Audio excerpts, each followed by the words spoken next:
Waraanni waliin yoo ka'e akka fakkeenyaatti jalqaba irratti kan fudhatamtu biyyuma tana. Inumaayyuu biyyoota Afrikaa yeroodhaa gara yerootti fonqolcha mootummaa fi waraanni keessatti hammaatullee fakkeenya isaanii lammiilee isaanii yeroo barsiisanitti maqaa biyya kanaa osoo hin dhahin irra taruun hin danda'amu fakkaata. Haa ta'u malee biyyattiin bara qaroomina Mesoopotaamiyaa irraa jalqabdee addunyaadhaaf beekumsa garaagaraa gumaacha gootee turte. Bara sanitti qaroomina gurguddoo addunyaa afran kanneen akka Aksuumii fi Mesoopotaamiyaa of keessatti qabate akkasumas Roomii fi qaroominoota hedduu kan qabate keessatti biyyi tun qaroomina sadarkaa ol aanaa irratti kan argamtu turte. Madda qaroominaa dirree wal dhibdeetti hanga ce'anitti garuu hanga bara 2025 faranjootaa kanatti cinaan diigamaa, cinaan waraanaan haleelamaa, cinaan barbadaa'aa addunyaadhaaf fakkeenya tahaa garuu as geetteetiin jirti. Hanga ammaatti haa wal waraannis jiraatu malee daangaa isee eeggattee jiraachaa jirti. Biyya seenaa waggoota dheeraa qabdu kun warra Roomaa fi warra Mongooliyaa irraa hanga warra Kiruuseedarii fi Tarkiitti yeroodhaa yerootti itti wal jijjiiranii bulchaa turaniiru. Seenaa qaroomina Roomaa irraa hanga qaroomina Mongooliyaa achirraa erga isaan xumuranii booda Kiruuseedarii fi bara Otomaan Tarkiis dhiyeenya kanatti biyyi kun akka qaroominaatti tajaajilaa turteerti. Lafa dachaa diriiraa fi gaarreen akkasumas gammoojjii hedduun kan beekamtu biyyi kun sabootaa fi amantiiwwan hedduus keessummeessuun beekamti. Kabajamtootaa fi jaallatamtoota kennaa nageenyi keenya kan kabajaa fi kan jaalalaa iddoo jirtan hundatti isin haa qaqqabu. Seenaa keenya guyyaa har'aa kan biyyoonni hedduun fakkeenya godhatan biyya Sooriyaa kan wal waraanaan beekamtu eessarraa as geette kan jedhu simbiraan gahuuf katabannee jirra. Warra Kurdiin, Armeeniyaa, Asiriyaan, Kiristaanota, Diruuz, Shi'aa warra Alaawiyaatii fi Sunnii Araboota dabalatee gosoota hedduutu biyya kana keessa jiraata. Uummanni biyyattii harki caalaan Musliimota yoo ta'u, Sooriyaan harka yookaan danaa amma qabdu kana ammoo bara 1946 kolonii Faransaay jalaa yeroo walabummaa ishee labsattutti kan gonfatteedha. Ergasii erga fedhii wal dhahaa yookaan wal waraansa gosootaa fi dameewwan amantii kunneen gidduutti mudatuun raafamaa turuu jalqabde. Sooriyaan bara 1958 hanga bara 1961tti Masrii waliin tokkummaa Rippaabilika Arabaa Araba Yuunaayitid Rippaabilik kan jedhu hundeeffattee turte. Haa ta'u garuu fincilli humna waraanaan raawwatame osoo tokkummaan sabboonumtoota Arabaa yookaan Arab Pan-Nationalist kan jedhamu bara 1963 to'atiin dura walabummaa ishee deebifatte. Keessattuu qondaaltonni waraanaa hedduun isaanii garee Alawaayit jedhaman kana jalatti biyyattii guddoo to'atan jedhama. Haa ta'u malee warraaqsi bara 2011 kan eegale biyyattii hanga yoonaatti waraana waliinii keessatti hambiseera. Mootummaan gaaddisa Baaz jedhamu jalatti hundaa'e garuu biyya keessatti abbaa irrummaa babal'isee alatti ammoo imaammata warra lixaa dura dhaabbachuudhaan beekamtii guddaa argate. Keessattuu bara 1970 hanga bara 2000tti waggoota 30 bara bulchiinsa pirezidaantii Hafiz al-Assad abbaa Bashar al-Assad biyyattiitti gonfoo irree jalatti kufte. Mootummaan Assad morkattoota biyya keessaa hedduun wucuucuudhaan humnaan cabsuu yaalee jira. Warraaqsa Muslim Brotherhood kan jedhamu bara 1982 hamma keessatti gaggeeffame irratti kuma kurnaan lakkaa'amanis ajjeefamaniiru. Warraaqsa Araboota bara 2011 hanga 12 akkaan ho'ee ture wal qabatee mormii Sooriyaanis turteen humnoonni mootummaa mormitoota hedduu humnaan cabsee jira. Bal'inni lafa ishee iskuweer kiiloomeetira 185 fi 180 kan ta'e Sooriyaan baay'inni uummata ishee miiliyoona 22.1 magaalaa guddoon ishee Damaasqoo afaan hojii isaanii ammoo afaan Arabaati. Waraanni Sooriyaa duras eegalus addii al-Nusraa jedhamu garuu uumamuun biyyoota alaarraa humnoota gargaarsaa argatee biyyattiitti affeerame. Gareen al-Nusraa kun garee hidhattoota Islaamaa ofiin jedhu yoo ta'u, Al-Qaayidaa waliinis hidhata cimaa akka qabu dubbatamaa tureera.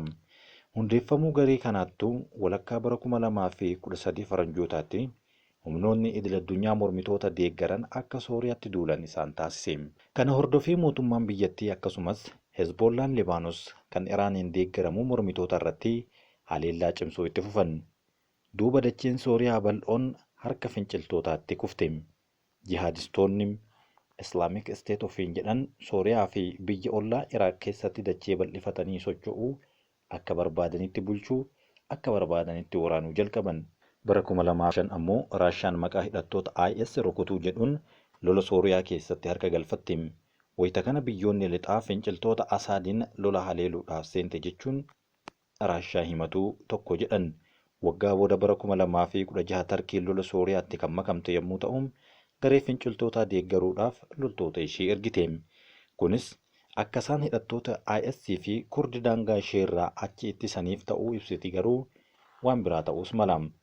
Tarkiin garee hidhattootaa kanneen akka sodaa nageenya isheetti ilaalti. Sababuma kanaaf loltoota ishee erguudhaan daangaa ishee irraa akka siqanis taasifti. Akka seenaan jedhutti garuu dhaloota Kiristoos dura bara 3500 hanga 2300tti bara mootummaa Kingdom of Eblaa jedhamutti beekamaa turte jedhan. Barri kun naannawa sanatti bara qaroomina ganamaati. Qaroomina durdurii kan Masrii fi Mesopotaamiyaa faanam warra dursuu jalqabanidha. Dhaloota Kiristoos dura bara 1800 hanga 1200tti ammoo mootummaan Ugaarit Kingdom of Ugaarit kan qarqara kaaba Sooriyaatti argamu as ba'uun dhagahame. Bara dhakaa booda yookaan Bronze Age bara jedhamu booda Sooriyaan dirree impaayerotaa Hittaayitis jedhaman kan Masrii, Asiriyaan, Mitaanii fi Baabilooniyaa irratti kan wal dhaban taatee argamte. Dacheen Sooriyaa bara san wal dhabbii tokko jettee keessummeessite. Hittaayitis gareen hundeessanii fi kan Hindii fi Awurooppaa ta'anidha. Achirraa gara Eeshiyaa imaluudhaan iddoo Anaatooliyaa yeroo ammaa kana Tarkii jedhamutti naannoo bara 1600tti impaayera isaanii akka ijaarratan seenaan dubbifne mirkaneesseera. Bara 2074 yookaan dhaloota Kiristoos dura 1274 wayita Masriin mootii Rameses lammaffaa jala turtee fi impaayera Hittaayitis mootii Mu'aataalii lammaffaa kan jedhamu jala turtetti ammoo waraanni Kaadesh jedhamu moggaafamee gaggeeffamuu jalqabe. Baha dhihoo keessatti waraanni jalqabaa galmeeffames isuma kana jechuun barreessitoonni barreessanii kaa'aniiru. Galmeen waliigaltee nagaa addunyaa isa jalqabaarraas waliigaltee yeroo sana taasifamuun tokko jedhee eegale. Kun ammoo akka lakkoofsa Girigooriyaatti dhaloota Kiristoos dura bara 1274 of duubatti nama deebisa. Bara 636tti ammoo loltoonni Arabaa lola Yaarmuk irratti humnoota Biizaantaayin mo'achuun Sooriyaa harkaa fudhatanii deeffatan. Mootiin Umayyaad Sooriyaa to'achuun Damaasqoo magaalaa guddittii gochuun labsus jaarraa tokko booda immoo bulchiinsi Abbaa Saayid mootummaa Umayyaad aangoo irraa buusuudhaan magaalaa guddoo Damaasqoo irraa gara Baagdaad itti jijjiire. Aanga'oonni Masrii jiran Sooriyaa fottoqsuudhaaf yookaan gara isaaniitti of jala galchuu boodarra ammoo aanga'oonni Aleppoo kanneen jedhaman harkaa fudhachuunis dhagahame. Masriinis akka yaada isheetti Sooriyaa harka ofiitti deeffattee Masrii gootee bulchuu kan barbaaddu ture. Kutaaleen Sooriyaa hedduun qaamolee alaa seenan kanneen jijjiirama bu'uuraa fedana jedhanii socho'an Kruseedars jedhaman jalatti galte.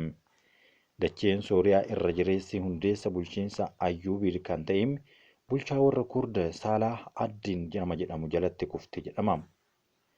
Bara weerara yookaan weerara Mongool kan ture garuu warri Mongool adda waraanaa Ayan Jaalut jedhamutti humnoota Masrii Mamluuk jedhamaniin injifataman. Bulchaan qaroomina Tarkii fi Mongooliyaa Aleppoo fi Damaasqoo humnaan qabachuunis ni dhagahame. Warri Otomaan bulchiinsa Masrii weeraruudhaan Sooriyaa fudhatanii impaayera isii jalatti makatan. Barri kun ammoo bara 1516. Impaayerri Otomaan gara Jaarmanii fi Awustiriyaa Hangariitti goruudhaan lolame. Lola sana dhumarratti injifate. Kutaa bahaa dhihootti yookaan hunda warra Biriteen fi Faransaayitu warra impaayera kanarraa fudhate jedhama. Humnoonni Arabaa fi Biriteen Damaasqoo yeroo to'atan bulchiinsa Otomaan waggoota 400 fi bulchaa tures ofirraa obbaafatan. Sooriyaan garuu hanga ammaatti waggoota 1000 kana guutuu dachee lolaa taatee keessummeessaa turteerti.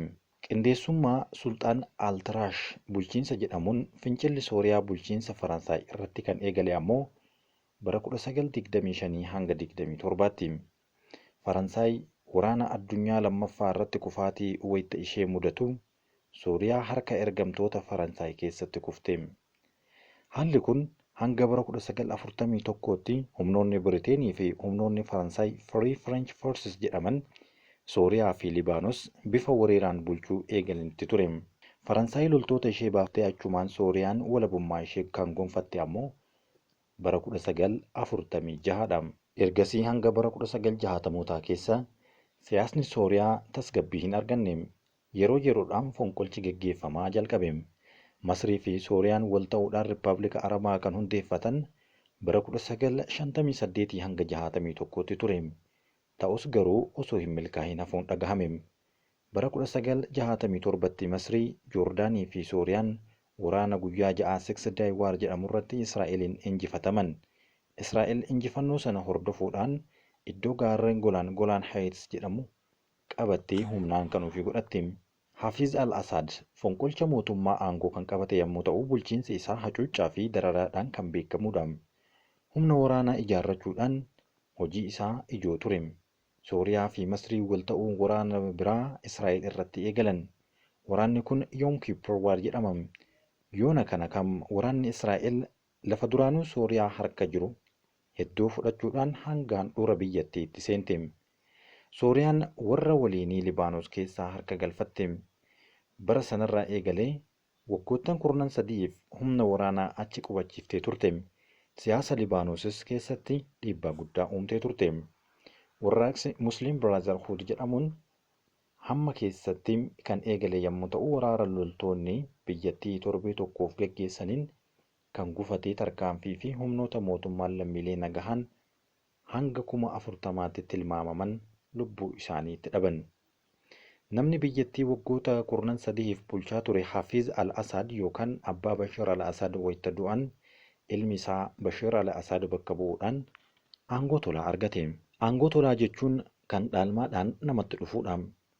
Ajjechaa bulchaa Libaanos Rafiq al-Hariiri irratti raawwatame booda dhiibbaa idil addunyaa cimeen Sooriyaan loltoota ishee Libaanos keessaa akka baaftu taasifame. Waraanni waliinii Sooriyaa keessatti eegalame qaama warraaqsa Arabootaa kan ta'e warraaqsi Sooriyaa kun jalqaba mootummaa fi finciltoota gidduutti eegalus boodarra garuu qaamolee hedduu ofitti makeera. Qaamoleen addunyaa humna qabanillee keessatti qooda fudhatan. Namoonni 600,000 ta'an ammoo waraana kanaan lubbuu isaanii dhabaniiru.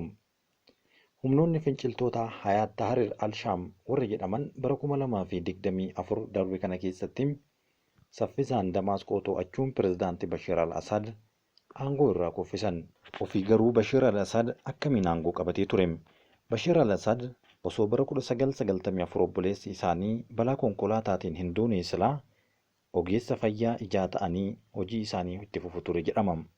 Hafiz al-Assad abbaan Bashir bakka bu'uudhaaf kan qopheeffatan ture Basiil lubbuun isaa darbuudhaan obboleessi isaa quxisuu kan yookaan jalqabatti argamu siyaasatti akka galu dirqamsiise. Bara 2000 wayita abbaan isaanii du'uu Bashir al-Assad aangoo pirezidaantummaa qabatan.